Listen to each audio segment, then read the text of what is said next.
Chief minister Karnataka, देखो कर्नाटका में भी बीजेपी कोशिश कर रहा है इसको गवर्नमेंट हट तोड़ने के लिए, लेकिन कर पाया नहीं, करेंगे भी, करने भी नहीं सकेंगे. I want to congratulate mister Kumaraswamy ji, Devegowda ji also sitting here, और एक्स प्राइम मिनिस्टर. सो देखो इतना भी मुश्किल से तब भी उन्होंने आया. Kumaraswamy ji, instead of all this problems he came here and we are really grateful for that. Now Kumaraswamy ji.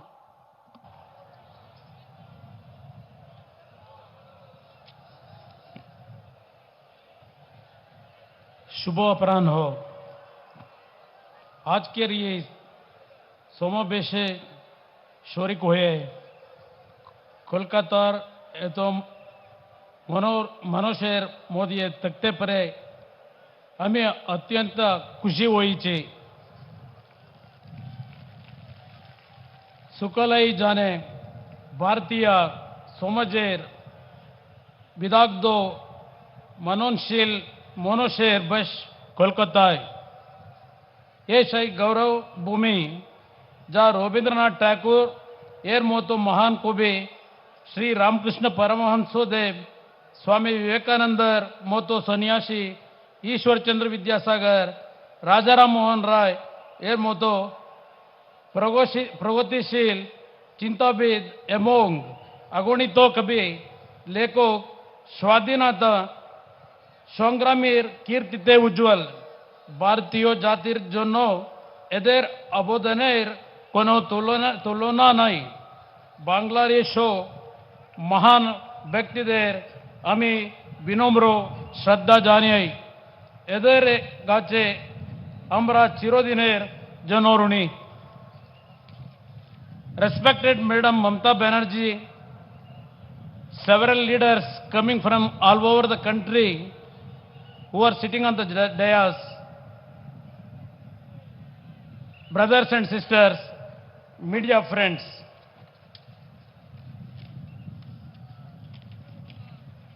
it is indeed a great opportunity to share this dais with Madam Mamata Banerjee.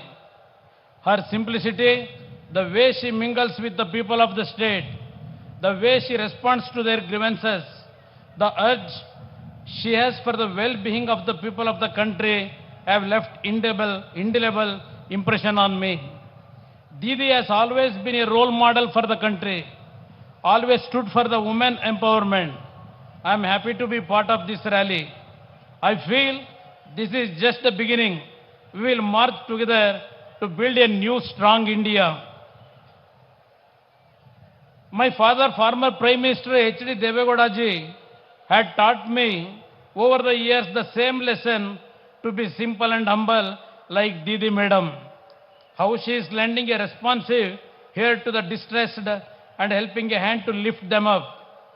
I am happy to share the dais with and all the esteemed leaders here who are known for their regional identity and their concern for the regional issues like ensuring proper and equitable utilization of the land, water, social security and all other facilities. During these 7 decades of Indian politics history, we have witnessed and seen the emergence of strong regional parties who have played a strong role in protecting the interests of their own state and also understanding the emotion of their people. I firmly believe that regional parties have the strong instinct to connect with people and understand and protect the interests of the people of their states. Take any example of the leaders gathered here who have built the regional parties successfully and have made enormous contribution to their state. In Tamil Nadu, we see late Karunanidhi ji who have won the hearts of the people and met the aspiration of the people of Tamil Nadu. Similarly, in Uttar Pradesh, SP and BSP have been doing great job. If we go to the Andhra Pradesh, we have Sri Chandrababu Naidu ji who has taken Andhra Pradesh to new heights. And look at your own West Bengal, how amazingly Didi Mamata Banerjee has transformed the state during last 7 years. She has empowered West Bengal women.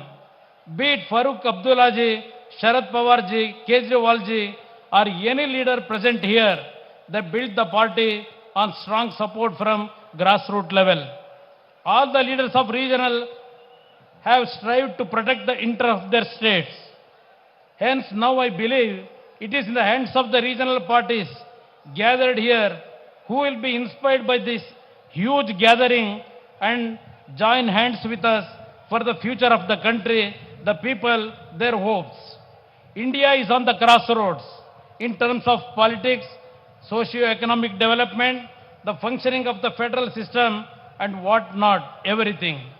India is one of the strongest democracies in the world.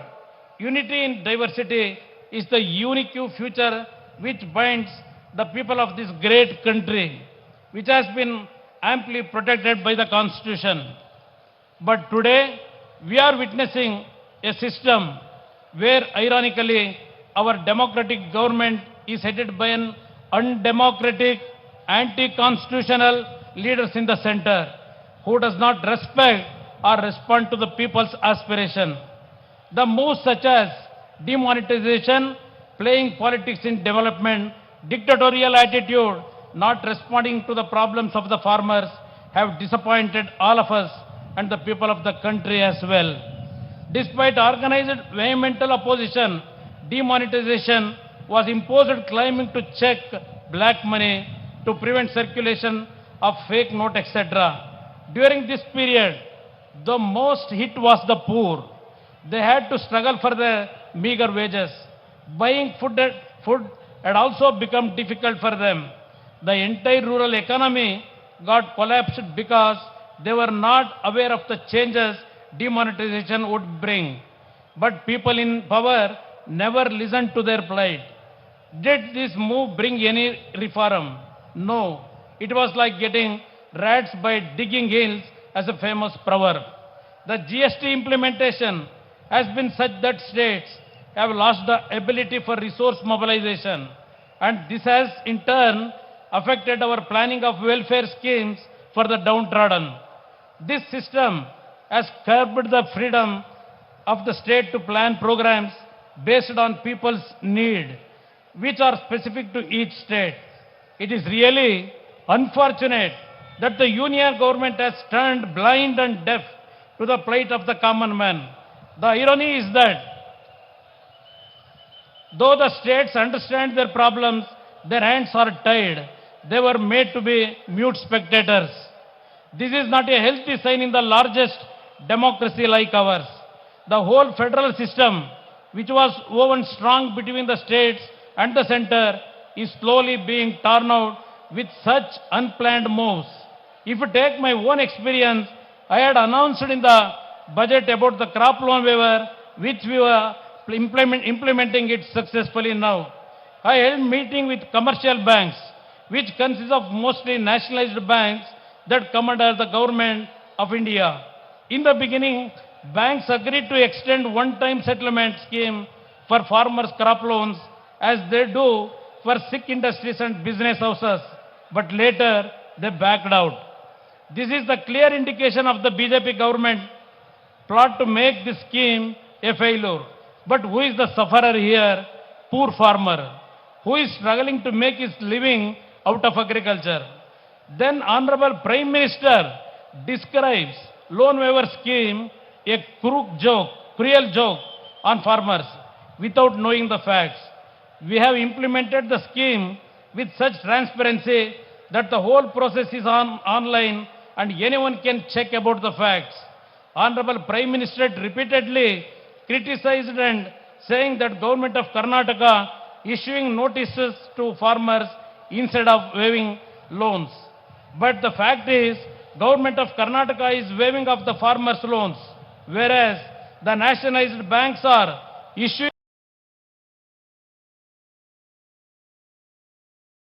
wants to mislead the people.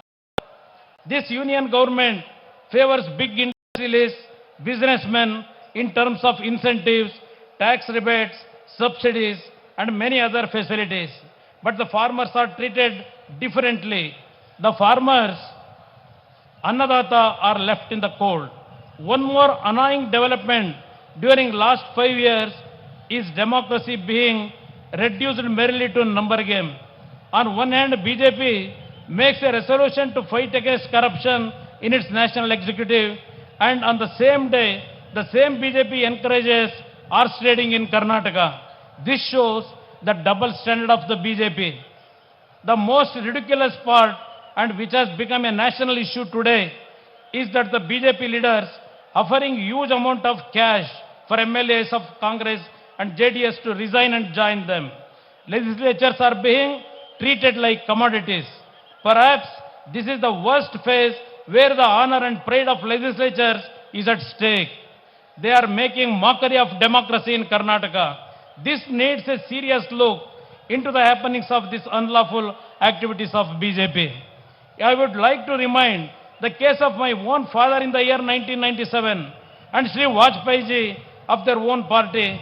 Both of them never compromised their integrity. They held their head high and resigned instead of being in power by hook or crook. Now the time has come to make them understand that people are not blind or foolish. The beauty of democracy is that whatever we do when in power, we are answerable to the people of the country, and they will give their verdict through votes. In this background, this rally of all like-minded secular parties is very significant. I would like to fondly remember that one such effort was made during my swearing ceremony as Chief Minister. I extend my heartfelt gratitude to all the leaders who are present on that occasion. And in this rally, I strongly believe that we are stepping towards building a formidable coalition setup to guard the democratic values of this great country, which were being advocated by none other than the father of the nation, Mahatma Gandhi, whose 150th year and Jayanti celebrations are being held. I urge all the non-BJP leaders to join hands together and to root out BJP, which gave the country non-democratic, anti-constitutional and non-responsive administration. Let us show them that BJP is merely a paper tiger. We, the regional parties, are the only ones which can understand and fulfill the aspiration of the people. Let us build a nation, as Gurudev Rabindranath Tagore said, where the mind is without fear, there the head is held high. Let us come together and show them our strength and accomplish our endeavor to make people live a life with dignity. Before concluding, I would like to thank Madam Mamata Banerjee and other distinguished leaders present here for giving me an opportunity to air my views to this august gathering. I hope we will go a long way together for the noble cause of nation building. Thank you, one and all. Jai Hind. Thanks a lot to Mr. Kumaraswamy ji, Honorable Chief Minister of Karnataka. And we have a great support for him. Everybody of this dais have full support of Kumaraswamy ji's government. And we do full support to Kumaraswamy ji. All the best to you and your government also. আমি আপনাদের বলবো ভাই বোনেরা